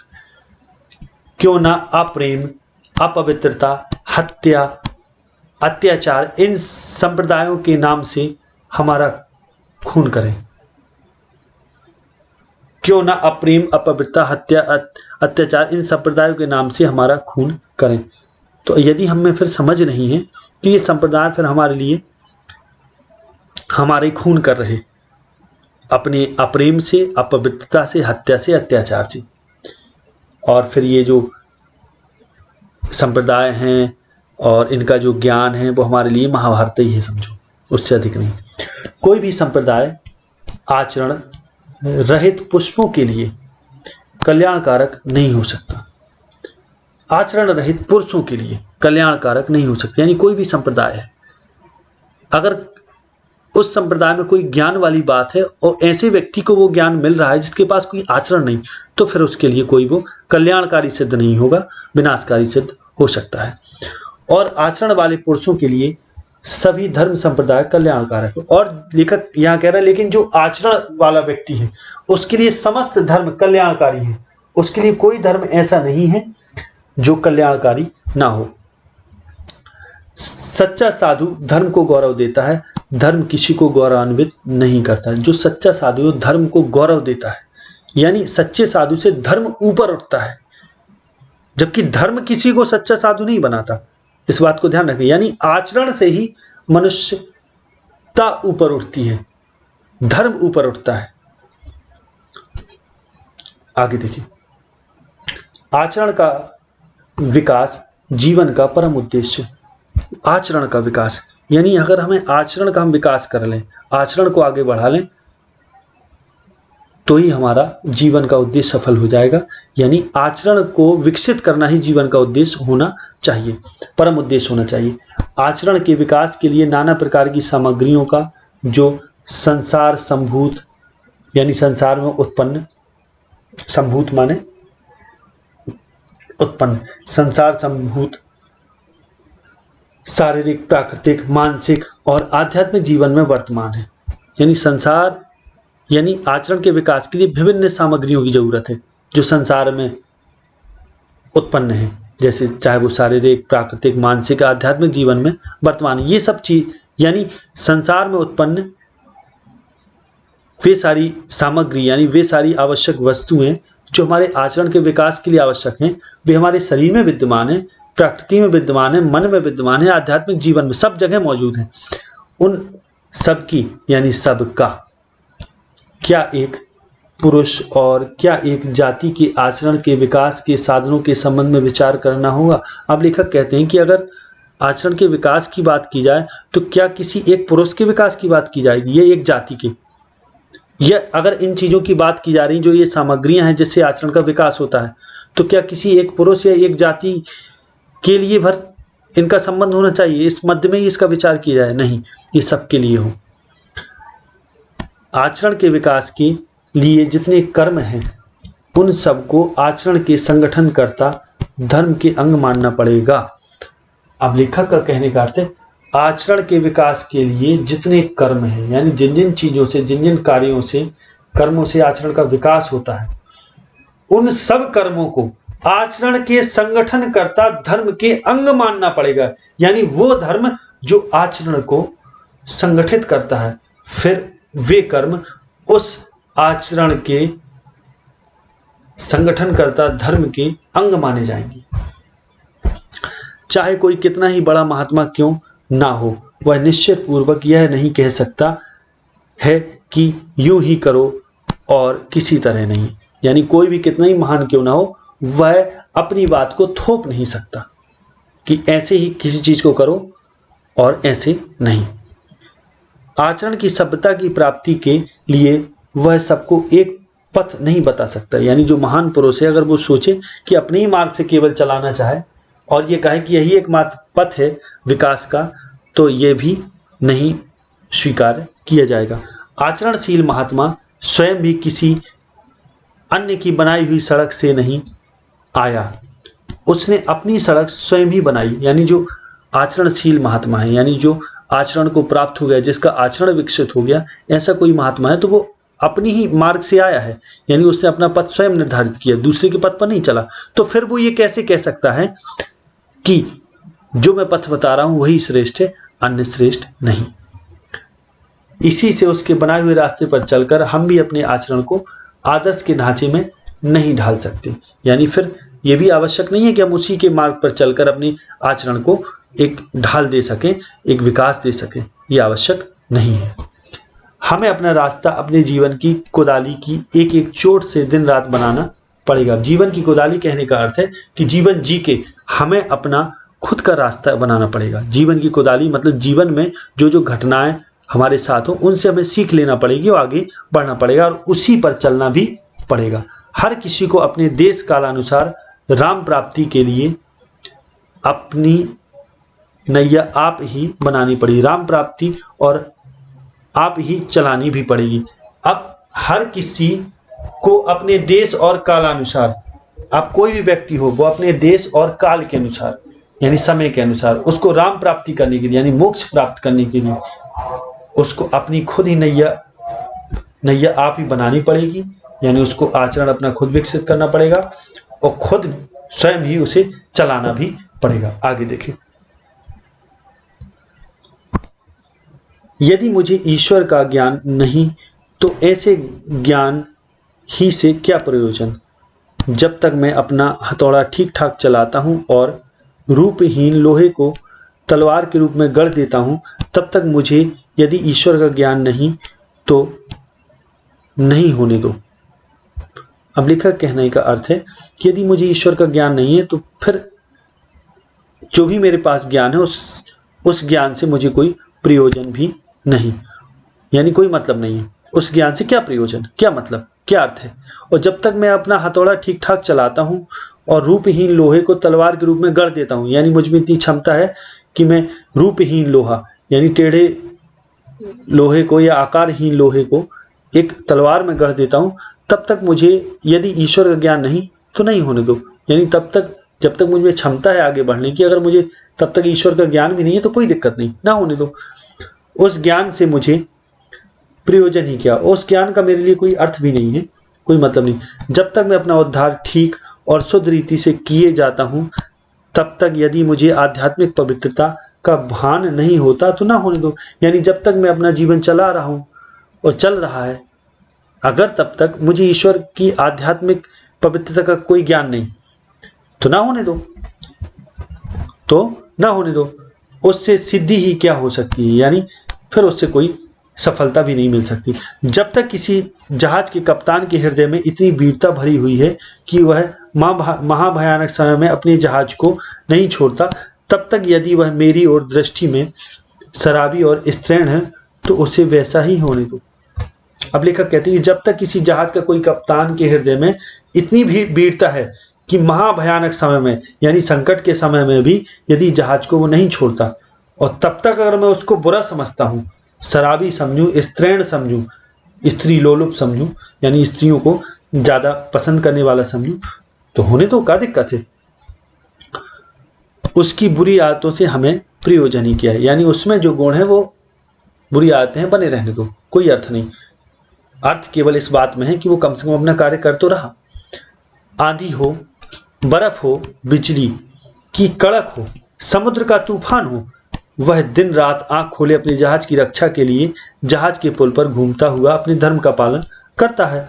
वह अपने जहाज के साथ समुद्र में डूब जाता है, परंतु अपना जीवन बचाने के लिए कोई उपाय नहीं करता। उसके आचरण का यह अंश मेरे तेरे बिस्तर और आसन पर बैठे बिठाए कहे हुए निरर्थक शब्दों के भाव से कम महत्व का है। अब लेखक कहने का अर्थ है कि अगर हम वो कोई व्यक्ति अपने कर्तव्य को ना करे, जैसे जहाज वाला अपनी रक्षा ना करे कप्तान और जहाज को डूब जाने दे, तो फिर अगर हम उसके आचरण इस प्रकार का उसका जो व्यवहार है आचरण का अंश है, और आप बिस्तर पर बैठे बिठाए कहे हुए निरर्थक शब्दों के भाव से कम महत्व का ही मानेंगे उसके इस आचरण को, यानी फिर हमारे लिए कोई महत्व नहीं रखता। हम चाहे भले ही घर में बिस्तर में बैठे बैठे कुछ भी कहें, तो उसके आचरण का यह अंश मेरे तेरे बिस्तर और आसन पर बैठे बिठाए कहे हुए निरर्थक शब्दों के भाव से कम महत्व का है, यानी उसका कोई अर्थ नहीं है फिर हमारी नजर में। आगे देखें,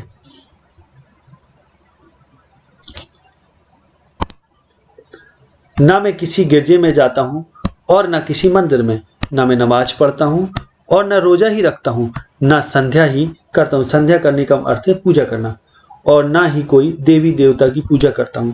अब संध्या का अर्थ ये होता है कि सुबह शाम जो हम पूजा करते हैं उसको संध्या बोलते हैं, ना कोई देव पूजा ही करता हूँ, ना किसी आचार्य के नाम का मुझे पता है, यानी मैं किसी गुरु को नहीं जानता, और ना ही किसी के आगे मैंने सिर ही झुकाया है। तो इससे प्रयोजन ही क्या है? तो इससे कोई मतलब नहीं। ये कोई आचरण की सभ्यता भी नहीं है कि अगर हम मंदिर नहीं जाते तो क्या दिक्कत है, गिरजे नहीं जाते तो कोई दिक्कत नहीं, नमाज नहीं पढ़ते, रोजा नहीं, कोई भी दिक्कत नहीं। लेखक का कहने का अर्थ है तो इस सबसे ये अर्थ कोई प्रयोजन नहीं है, और न इससे कोई हानि भी क्या है। मैं तो अपनी खेती करता हूँ, अपने हल और बैलों को प्रातःकाल उठकर प्रणाम करता हूँ। मेरा जीवन जंगल के पेड़ों और पत्तियों की संगति में गुजरता है, और आकाश के बादलों को देखते मेरा दिन निकल जाता है। मैं किसी को धोखा नहीं देता। हाँ, यदि मुझे कोई धोखा दे तो उससे मेरी कोई हानि नहीं। अब लेखक यहाँ सीधे और सरल स्वभाव की बात करते हैं, सरलता, आचरण में एक सरलता की बात करते हैं। यदि हम व्यर्थ के पांडित्य में ना पड़ें और सरल रहें, अपना काम करें समय पर, सही समय पर, तो ठीक है, क्योंकि हम ऐसा करने में कम से कम अपने समय को तो व्यतीत कर रहे सुखपूर्वक, और किसी को धोखा भी नहीं दे रहे, और इससे ना किसी अन्य की हानि हो रही, ना हमारी खुद की हानि हो रही। लेखक आगे कहते हैं, मेरे खेत में अन्न उग रहा है, मेरा घर अन्न से भरा है। बिस्तर के लिए मुझे एक कमली काफी है, यानी एक कम्बल ही काफी है छोटा सा। कमर के लिए लंगोटी और सिर के लिए एक टोपी बस है। हाथ पांव मेरे बलवान है, शरीर मेरा निरोग है। भूख खूब लगती है। बाजरा और मकई, छाछ और दही, दूध और मक्खन मुझे और मेरे बच्चों को खाने के लिए मिल जाता है। क्या इस किसान की सादगी और सच्चाई में वह मिठास नहीं जिसकी प्राप्ति के लिए भिन्न भिन्न धर्म संप्रदाय लंबी चौड़ी और चिकनी चुपड़ी बातों द्वारा दीक्षा दिया करते हैं। अब लेखक यहाँ बहुत सरल और सीधी बात करते हैं, और ये कहते हैं कि अगर हम व्यर्थ के पांडित्य पे ना पढ़ें, हम मंदिर न जाएं, मस्जिद न जाएं, नमाज न पढ़ें, रोजा न रखें, ना किसी देव की पूजा करें, ना कोई आचार्य ढूंढे अर्थात गुरु ढूंढें, तो इससे हमारी कोई हानि नहीं होगी, क्योंकि इससे हमें कोई प्रयोजन नहीं, इससे आचरण की सभ्यता का कोई अर्थ नहीं है। जैसे कोई किसान का उदाहरण लेते हैं, लेखक यहाँ किसान का उदाहरण लेता है, वो कहता है कि मान लो किसान खेती करता है, हल और बैलों को प्रातःकाल उठकर प्रणाम करके जंगल में जाता है, पेड़ों के साथ पत्तियों के साथ संगति करता है, समय गुजारता है, और आकाश के बादलों को दिन भर देखता है। तो लेखक कहता है ऐसा व्यक्ति किसी को धोखा नहीं देता, तो उसे भी कोई धोखा नहीं मिलता, ना ही कोई हानि मिलती। तो लेखक कह रहा है कि मेरे खेत में अन्न उग रहा है, मेरा घर अन्न से भरा है, बिस्तर के लिए मेरे पास कमली है, कमर के लिए लंगोटी है, और सिर के लिए टोपी है। हाथ पैर मेरे बलवान है, मेरा शरीर निरोग है, खूब भूख लगती है, बाजरा मकई वगैरह की रोटी खाता हूँ, छाछ और दही का सेवन करता हूँ, दूध मक्खन मुझे मेरे बच्चों को मिल जाता है। तो अगर ये सब सादगी वाली चीजें हैं, लेखक कह रहा है हमारे पास, तो फिर हमें और किसी सादगी या और किसी चीज की हमें जरूरत नहीं, ना फिर हम किसी धर्म संप्रदाय की लंबी चौड़ी बातें, चिकनी चुपड़ी बातों द्वारा जो दीक्षा धर्म संप्रदाय के लोग देते हैं उसकी हमें कोई आवश्यकता नहीं। हम साधारण ही सही हैं, उससे ही हमें सादगी और सच्चाई की मिठास हमें प्राप्त हो जाती है। आगे देखें, जब साहित्य, संगीत और कला की अति ने रोम को घोड़े से उतारकर मखमल के गद्दों पर लिटा दिया, जब आलस्य और विषय विकार की लंपटता ने जंगल और पहाड़ की साफ हवा के असभ्य और उद्दंड जीवन से रोम वालों का मुख मोड़ दिया, तब रोम नरम तकियों और बिस्तरों पर ऐसा सोया कि अब तक न आप जागा न कोई उसे जगा सका। अब रोम के यहाँ लेखक यहाँ रोम के बारे में बात कर रहे हैं, और रोम के आलस्य की बता रहे हैं कि रोम की एक स्थिति थी कि जब साहित्य, संगीत और कला की अति ने, यानी साहित्य में और संगीत में और कला में इतनी अति हुई कि रोम को घोड़े से उतार के मखमल की गद्दों पर लिटा दिया। यानी रोम के लोग पहले घोड़ों पर सवारी किया करते थे और जंगल पहाड़ों में घूमा करते थे, लेकिन वहां से साहित्य में उनकी ऐसी चर्चा की गई, कला संगीत में, कि उनको घोड़ों से उतारकर मखमल के गद्दों में लिटा दिया, यानी बिलासी बना दिया। और आलस्य और विषय विकार की लंपटता, यानी वे कपटपूर्ण व्यवहार में उलझ गए, लंपटता में उलझ गए, और जंगल और पहाड़ की साफ हवा के असभ्य और उद्दंड जीवन से रोम वालों का मुख मोड़ दिया। यानी जंगल और पहाड़ों की जो साफ हवा थी, जिसको हम एक अर्थ में असभ्य कह सकते, यानी पढ़े लिखों के लिए तो ये असभ्यता वाली बात हुई। तो जंगल की साफ और पहाड़ों की साफ हवा के जो जीवन था, स्वच्छ जीवन, उससे वे दूर हट गए, मुख मोड़ लिया उन्होंने। और वे कहाँ पहुंच गए? नरम तकियों में, बिस्तरों पे। और ऐसे रोम वाले सोए, यानी उनको ऐसे भोग विलास की आदत पड़ी कि ना वे अब तक खुद जागे, ना उन्हें कोई जगा सका। एंग्लो सैक्सन जाति ने जो उच्च पद प्राप्त किया, वह उसने अपने समुद्र और जंगल और पर्वत से संबंध रखने वाले जीवन से ही प्राप्त किया। अब यहाँ लेखक एक दूसरा उदाहरण देते हैं। अंग्रेजों की सैक्सन जो जाति है, उन्होंने बड़ा ऊंचा पद प्राप्त किया, क्योंकि उनका जीवन समुद्र, जंगल और पर्वतों से संबंध रखने वाला है। तो जाति की उन्नति लड़ने भिड़ने, मरने मारने, लूटने और लूटे जाने, लूटने माने दूसरों को लूटना, लूटे जाने माने खुद लूट जाना, शिकार करने और शिकार होने वाले, शिकार करने माने शिकार करना, शिकार होने माने किसी का शिकार हो जाना, जीवन का ही परिणाम है। और जो उनका जीवन, जो जाति की उन्नति, कोई भी मनुष्य है, कोई मनुष्य की जाति हुई, उसकी उन्नति इन चीज़ों पर निर्भर रही। पहले वे लड़ते भिड़ते रहे, दूसरों को लूटते लाटते रहे, शिकार करते रहे, फिर इसी तरीके से निरंतर संघर्ष के बाद उनका आगे जो जीवन आया वो संघर्ष का ही परिणाम रहा। लोग कहते हैं केवल धर्म ही जाति की उन्नति करता है, यह ठीक है, परंतु यह धर्मांकुर जो जाति को उत्पन्न करता है, इस असभ्य, कमीने, पापमय जीवन की गंदी राख के ढेर के ऊपर नहीं उगता है। लेखक का कहने का अर्थ है कि धर्म को हम उन्नति का आधार माने, तो धर्म के नाम पर ही ये सारे असभ्य और पापमय कार्य होते हैं, क्योंकि ये जो धर्म का जो अंकुर है, वो जीवन का जो असभ्य, कमीनेपन वाला और पापमय जो राख का जो ढेर है, उसी में तो ये धर्म का अंकुर फूटता है। यानी जीवन की इस गंदगी में जहाँ पाप है, कमीनापन है, असभ्यता है, वहीं तो ये धर्म अंकुरित होता है। मंदिरों और गिरजों की मंद मंद टिमटिमाती हुई मोमबत्ती की रोशनी से यूरोप इस उच्च अवस्था को नहीं पहुंचा। अब लेखक का कहने का अर्थ है कि धर्म की जिस उच्च अवस्था की लेखक बात कर रहा है, उस उच्च अवस्था को मंदिर और गिरजों की जो मंद मंद टिमटिमाती हुई मोमबत्तियों की रोशनी है, यानी व्यर्थ के पूजा पाठ से यूरोप उच्च अवस्था को नहीं पहुंच सका। वह कठोर जीवन जिसको देश देशांतरों को ढूंढते फिरते रहने के बिना शांति नहीं मिलती, यानी यूरोप का जीवन ऐसा रहा कि जहाँ खोजबीनें बहुत होती रहीं, तमाम देशों की यात्रा हुई, तो जिसको देश देशांतरों को ढूंढते फिरते रहने के बिना शांति नहीं मिलती, और दुनिया भर की खोजें करने से ही उन्हें शांति मिलती है, इसके अलावा उन्हें कहीं शांति नहीं है। जिसकी अंतर्ज्वाला दूसरी जातियों को जीतने, मारने और उन पर राज करने के बिना मंद नहीं पड़ती। यानी यूरोप के लोग ऐसे हैं जो दूसरों को मारने, उनके हृदय की जो ज्वाला, अंतर्ज्वाला माने हृदय की ज्वाला, दूसरों को जीतने, लूटने, मारने, राज करने पर ही शांत होती है, उसके बिना मंद नहीं पड़ती, माने शांत नहीं होती। केवल वही विशाल जीवन समुद्र की छाती पर मूंग दलकर, समुद्र की छाती पर मूंग दलने का अर्थ है समुद्र में जहाजें चलाना, समुद्र में सैर करना, समुद्र के माध्यम से व्यापार करना, और पहाड़ों को फांद कर, यानी पहाड़ों को पार करना, उनको उस महानता की ओर ले गया और ले जा रहा है। यानी जो यूरोप का जीवन रहा वो दूसरों को जीतने के चक्कर में लगा रहा, तो उसके लिए उन्होंने समुद्रों को पार किया, समुद्रों और पहाड़ों को लांघा और अपने आप को महानता की ओर ले जाने का इस तरीके से दूसरों को लूट कर उन्होंने प्रयास किया। रॉबिन हुड की प्रशंसा में जो कभी अपनी सारी शक्ति खर्च कर देते हैं, उन्हें तत्वदर्शी कहना चाहिए, क्योंकि रॉबिन हुड जैसे भौतिक पदार्थों से ही नेल्सन और वेलिंगटन जैसे अंग्रेज वीरों की हड्डियां तैयार हुई। अब रॉबिन हुड की अंग्रेजी साहित्य में बहुत कवियों ने बहुत प्रशंसा की,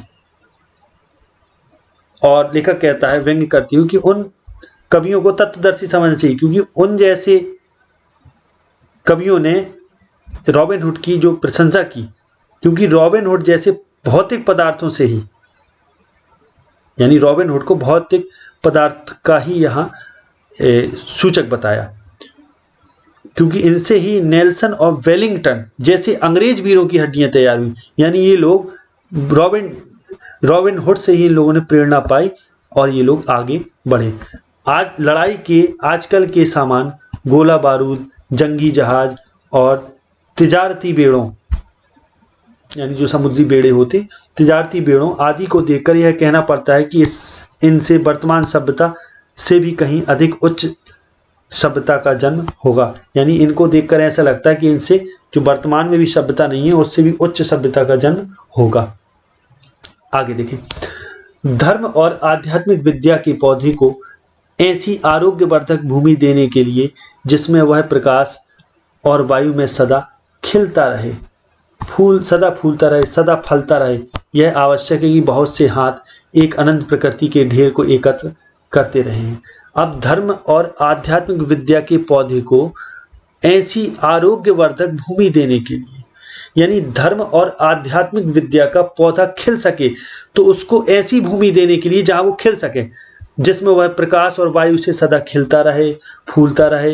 यानी धर्म और आध्यात्मिकता का लेखक कह रहे हैं कि ऐसी स्थिति परिस्थिति में विकास हो सके और धर्म और आध्यात्मिकता फूले फले, तो इसके लिए आवश्यक है कि बहुत से हाथ एक अनंत प्रकृति के ढेर को एकत्रित करते रहें। यानी बहुत से हाथ, यानी बहुत मनुष्य इसके लिए प्रकृति के सहारे इसको आगे बढ़ाएं, अनंत प्रकृति के ढेर को एकत्रित करते रहें, यानी अनंत प्रकृति। धर्म की रक्षा के लिए क्षत्रियों को सदा ही कमर बांधे हुए सिपाही बने रहने का भी तो यही अर्थ है। यानी धर्म की और इसी यानी धर्म और आध्यात्मिकता को खिलाए रखने के लिए, पल्लवित रखने के लिए, विकसित रखने के लिए ही तो सिपाहियों ने, क्षत्रियों ने सदा अपने आप को सिपाही बनाए रखा, यानी रक्षक बनाए रखा। यदि कुल समुद्र का जल उड़ा दो तो रेडियम धातु का एक कण कहीं हाथ लगेगा। तो लेखक कहते हैं पूरे समुद्र का जल भी उड़ा दिया जाए और उसके नीचे रेडियम धातु ढूंढी जाए तो थोड़ा ही तो हाथ लगेगी, वो एक ही कण तो उसका हाथ लगेगा। तो आचरण का रेडियम क्या एक पुरुष का और जाति का और क्या एक जगत का सारी प्रकृति को खाद बनाए बिना, सारी प्रकृति को हवा में उड़ाए बिना भला कब मिलने का है। यानी अगर आचरण का रेडियम, यानी आचरण रूपी रेडियम पाना हो तो फिर किसी एक पुरुष, एक जाति या एक जगत की सारी प्रकृति को खाद बनाए बिना, यानी सबका सहयोग जरूरी है, और सारी प्रकृति को हवा में उड़ाए बिना, यानी संपूर्ण प्रकृति को बिना हवा में उड़ाए। अब हवा में उड़ाने का अर्थ है कि सबको, इन सबको कोई स्थान ना देना। ऐसा किए बिना हम आचरण का रेडियम नहीं पा सकते। यानी सबको साथ में लेकर चलना पड़ेगा, प्रकृति का सहारा लेना पड़ेगा, तभी मौन का संगीत, मौन का आचरण निकलेगा। प्रकृति को मिथ्या करके ही उड़ाना, उसे उड़ाकर मिथ्या करना है। प्रकृति को मिथ्या, झूठा करके उड़ाना नहीं, उड़ाना उसे उड़ाकर मिथ्या करना है। यानी अगर प्रकृति को हम झूठा करके नहीं उड़ा रहे तो इसका मतलब है कि हम उसको झूठा कर दे रहे, उड़ाकर मिथ्या कर दे रहे, बेकार कर दे रहे। समुद्र में डोरा डालकर अमृत निकालना है सो भी कितना जरा सा। यानी अगर हम इतने बड़े कार्य करके भी थोड़ा सा अमृत निकाल पाएं, यानी समुद्र को सोचें कि डोरा डालकर अमृत निकालने की कोशिश करें, यानी बड़ी चीज में से छोटी चीज प्राप्त करने की कोशिश करें, तो ये तो हमारा कृत्य छोटा माना जाएगा। आज संसार की खाक छानकर आचरण का स्वर्ण हाथ आता है। यानी लेखक यहाँ कहने की बात करें, अब इतने सारे उदाहरण का लेखक का अर्थ ये है कि समुद्र को उड़ा देना, पूरी प्रकृति को उड़ा देना, ये सब का अर्थ ये है इधर कि बहुत सारा परिश्रम करके आचरण रूपी सभ्यता प्राप्त होती है। क्या बैठे बिठाए भी वह मिल सकता है? और लेखक पूछते बैठे बिठाए भी क्या वह मिल सकता है? हिंदुओं का संबंध यदि किसी प्राचीन असभ्य जाति के साथ रहा होता तो उसके वर्तमान वंश में अधिक बलवान श्रेणी के मनुष्य होते। उनमें भी ऋषि पराक्रमी, जनरल और धीरवीर पुरुष उत्पन्न होते। अब लेखक के कहने का अर्थ है, अगर हिंदुओं का संबंध किसी असभ्य जाति से रहा होता तो वहां बलवान लोग होते, उनमें ऋषि, पराक्रमी, जनरल और धीरवीर पुरुष उत्पन्न होते। आजकल तो वे उपनिषदों के ऋषियों के पवित्रतामय प्रेम के जीवन को देख देख कर अहंकार में मग्न हो रहे हैं। यानी हिंदुओं के यहाँ अहंकार की बात करते हैं कि हिंदुओं का संबंध यदि किसी असभ्य जाति से होता तो लोग पराक्रमी होते, धीरवीर होते, परंतु हिंदू तो जो उपनिषद के ऋषि वगैरह हो गए, उनके पवित्र जीवन को देख देख कर अहंकार में मग्न, यही सोचकर कि हमारे ऋषि कितने महान रहे, और दिन पर दिन अधोगति की ओर जा रहे हैं, यानी गिरते चले जा रहे नीचे की ओर, अधोगति माने नीचे की ओर। यदि वे किसी जंगली जाति की संतान होते तो उनमें भी ऋषि और बलवान योद्धा होते। ऋषियों को पैदा करने के योग्य असभ्य पृथ्वी का बन जाना तो आसान है, परंतु ऋषियों को अपनी उन्नति के लिए राख और पृथ्वी बनाना कठिन है, क्योंकि ऋषि तो केवल अनंत प्रकृति पर सस्ते हैं, हमारी जैसी पुष्पशैया पर मुरझा जाते हैं। अब लेखक के कहने का अर्थ है कि यदि ऋषि बनाना है, उनको पैदा करना है, तो फिर असभ्य प्रकृति चाहिए, असभ्य पृथ्वी चाहिए। असभ्य पृथ्वी का अर्थ है कि बहुत परिश्रम चाहिए, उन्हें पूरी पृथ्वी की राख छानना पड़ेगी, बहुत मेहनत करना पड़ेगी। अनंत प्रकृति पर वे सजते हैं। कहने का अर्थ है कि अनंत प्रकृति यानी संपूर्ण प्रकृति का अध्ययन करके संपूर्ण परिश्रम से ही ऋषि बनता है, एक ऋषि की उत्पत्ति होती है, अर्थात महानता को प्राप्त किया जा सकता है बहुत मेहनत से। और लेखक कह रहा है कि हमारी जैसी पुष्पशैया पर वे मुरझा जाते हैं, यानी ऋषि नहीं बन सकते। माना कि प्राचीन काल में यूरोप में सभी असभ्य थे, परंतु आजकल तो हम असभ्य हैं। अब लेखक यहाँ तुलना कर रहे हैं कि प्राचीन काल में हम सभ्य थे, यूरोप वाले असभ्य थे, लेकिन आज हम असभ्य हैं। उनकी असभ्यता के ऊपर ऋषि जीवन की उच्च सभ्यता फूल रही है, और आज उनकी असभ्यता के ऊपर ऋषि जीवन की उच्चता फूल रही है, यानी वे ऋषियों जैसा व्यवहार कर रहे हैं। और हमारे ऋषियों के जीवन के फूल की सैया पर आजकल असभ्यता का रंग चढ़ा हुआ है। और जो हमारे ऋषियों के जीवन की फूल की सैया, यानी हमारे देश में जो ऋषि रहे, उनका जो जीवन रहे, हम केवल उनके जीवन को अहंकार पूर्वक देख रहे हैं, और उनकी फूलों की सैया है उनके जीवन की, वो हमारे लिए असभ्यता का रंग हमने उसमें चढ़ा लिया। कहने का अर्थ हम अकर्मण्य हो गए, और वे जो यूरोप के लोग हैं वे उन्नति कर गए कर्म करके। सदा ऋषि पैदा करते रहना अर्थात अपनी ऊंची चोटी के ऊपर उन फूलों को सदा धारण करते रहना ही जीवन के नियमों का पालन करना है, यानी हमेशा ऋषियों को पैदा करना। अब ऋषि पैदा होंगे तभी उन्नति होगी, तो ऐसा करना सदा सिर में फूलों का धारण करना कहलाता है। अब लेखक आगे कहते हैं, धर्म के आचरण की प्राप्ति यदि ऊपरी आडंबरों से होती तो आजकल भारत निवासी सूर्य के समान शुद्ध आचरण वाले होते। अब लेखक कहने का मतलब है, यदि धर्म के आचरण की प्राप्ति यानी धर्म से आचरण की अगर प्राप्ति होती, धर्म रूपी आचरण की प्राप्ति अगर करनी है, इसकी प्राप्ति यदि आडंबरों से होती तो आजकल जितने भारत के निवासी हैं वे सूर्य के समान शुद्ध आचरण वाले हो जाते। भाई माला से तो जप नहीं होता, यानी जब तो माला ही से होता, लेकिन माला से नहीं होता, जब तो हमें करना पड़ता है। गंगा नहाने से तप नहीं होता, और ना ही गंगा नहाने से तप होता है। कोई सोच ले कि तपस्या गंगा नहाया और तप हो जाएगा। पहाड़ों पर चढ़ने से प्राणायाम हुआ करता है, समुद्र में तैरने से नेति धुलती है, यानी एक नेति क्रिया है जो समुद्र में तैरने से होती है, यानी नाक का धुल जाना। आंधी पानी और साधारण जीवन के ऊंच नीच, गर्मी सर्दी, गरीबी अमीरी को झेपने से तप हुआ करता है। लेखक कहने का अर्थ है कि सभी प्रकार के कष्ट सहना ही तप है। आंधी पानी, ये सब ऊंच नीच, सर्दी गर्मी अमीरी गरीबी, ये सब भावनाओं को सहन करना ही तप है। झेलना माने सहन करना। आध्यात्मिक धर्म के स्वप्नों की शोभा तभी भली लगती है जब आदमी अपने जीवन का धर्म पालन करे, यानी आध्यात्मिक धर्म के स्वप्नों की शोभा। अगर हम आध्यात्मिक धर्म को शोभायमान करना चाहते हैं, आगे बढ़ाना चाहते हैं, तो वो धर्म हमें तभी अच्छा लगेगा जब आदमी अपने जीवन का धर्म का पालन करे, जो उसके जीवन में जो धर्म है अगर उसका पालन करता है तभी धर्म की शोभा बढ़ सकती है, आध्यात्मिक धर्म की। खुले समुद्र में अपने जहाज पर बैठकर ही समुद्र की आध्यात्मिक शोभा का विचार होता है। यानी हम अगर समुद्र में स्वयं जब तक ना जाएंगे तब तक हम समुद्र की गरिमा और आध्यात्मिकता को ना जान पाएंगे। यानी जब तक हम जीवन में नहीं उतरेंगे जीवन को कैसे समझ सकते। भूखे को तो चंद्र और सूर्य भी केवल आटे की बड़ी बड़ी 2 रोटियां से प्रतीत होते हैं।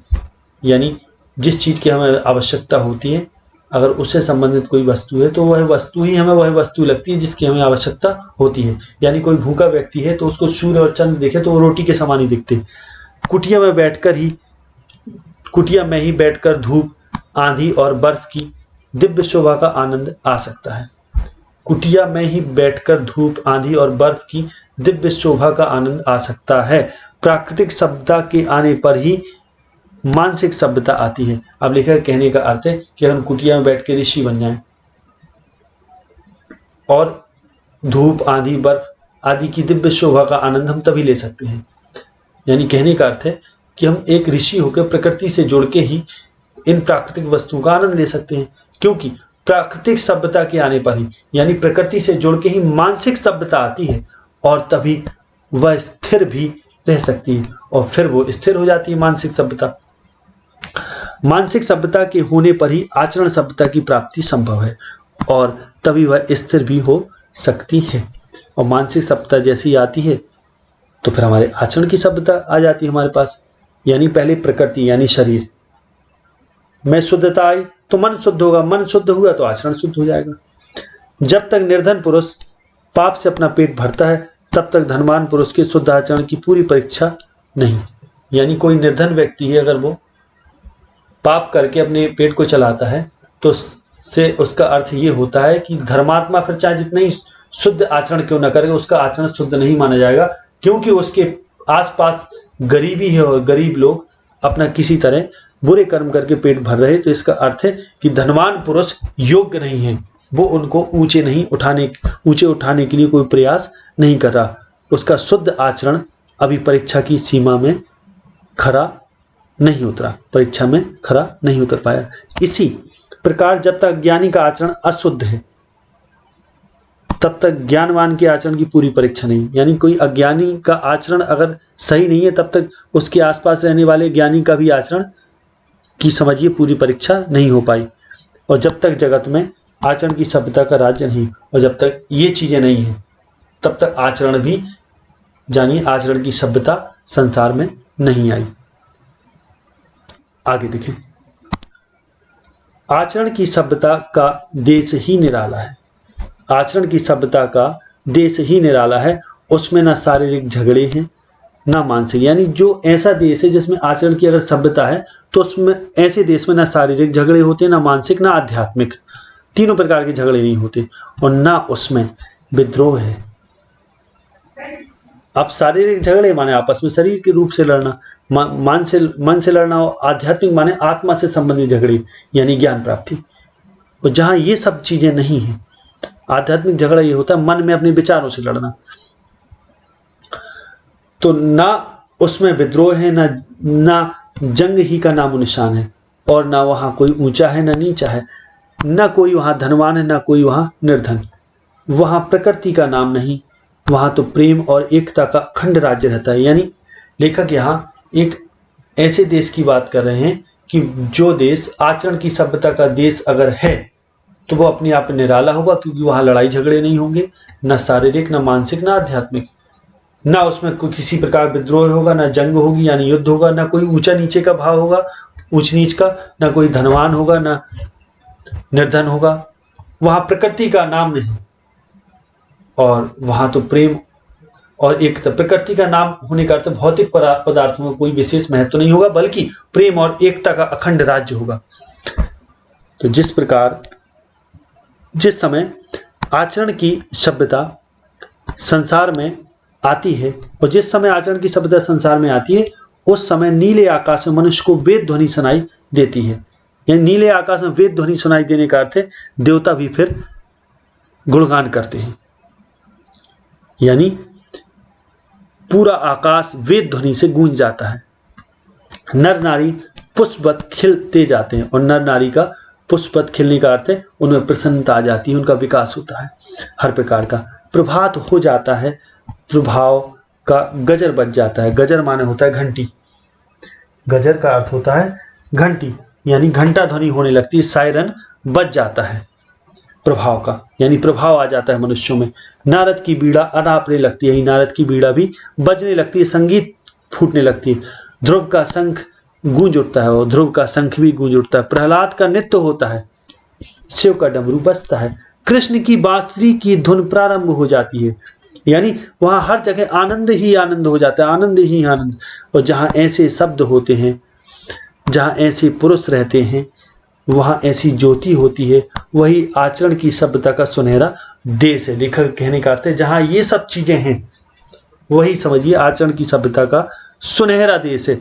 वही देश मनुष्य का स्वदेश है, और ऐसा जो देश है वही मनुष्य का खुद का देश है, स्वदेश, निजी देश है।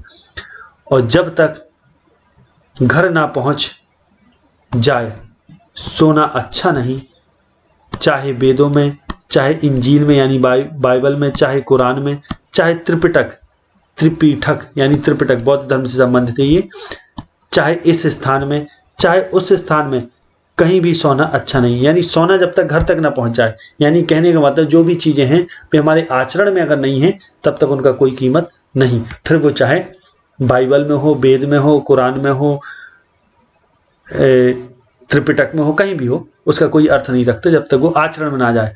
आलस्य मृत्यु है। लेख तो पेड़ों के चित्र सदृश होते हैं, यानी जो लेख हैं वे ठीक वैसे ही हैं जैसे पेड़ों के चित्र। पेड़ तो होते ही नहीं, यानी उनको असली पेड़ नहीं कह सकते जो फल लावे कि उनमें फल होने लगेगा। ठीक उसी प्रकार से अगर किताबों में कोई वस्तु लिखी है तो उसका कोई अर्थ नहीं जब तक वो आचरण में ना आ जाए। लेखक ने यह चित्र इसलिए भेजा है कि सरस्वती में चित्र को देखकर शायद कोई असली पेड़ को जानकर देखने का यत्न करे। अब लेखक ने यह चित्र इसलिए भेजा, अब यहाँ लेखक की बात का ये अर्थ है कि लेखक ने ये जो ऊपर जितना भी कहा है आचरण की सभ्यता से संबंधित, वो इसलिए कहा है कि शायद इसको पढ़ के, जो हम इसको पढ़ रहे उसमें लेखक ने जो भी आचरण की सभ्यता से संबंधित कहा है उसको सरस्वती का चित्र कहा, और इस चित्र को देखकर शायद हमें सरस्वती आ जाए, हमें विवेक आ जाए, बुद्धि आ जाए, ज्ञान आ जाए, और शायद इस चित्र को देखकर ही हमें असली पेड़ को जाकर देखने का यत्न करें। असली पेड़ को जाकर, यानी हमें ये सब पढ़ के शायद आचरण की सभ्यता हमें आ जाए, हम असली पेड़ देख सकें। यानी हम साहित्य को पढ़ के हम जो वास्तविक साहित्य यानी आचरण की सभ्यता हम प्राप्त कर सकें, उसका दर्शन कर सकें। तो इस प्रकार से जो ये अध्याय है वो यहीं समाप्त होता है। आशा है ये वीडियो आपको बहुत पसंद आया होगा। अगर ये वीडियो आपको बहुत पसंद आया है तो इसको लाइक करें, इसको अधिक से अधिक शेयर करें, इस पर कमेंट करें। आगे अगले वीडियो मिलेंगे, तब तक के लिए नमस्कार। जय हिंद, जय भारत।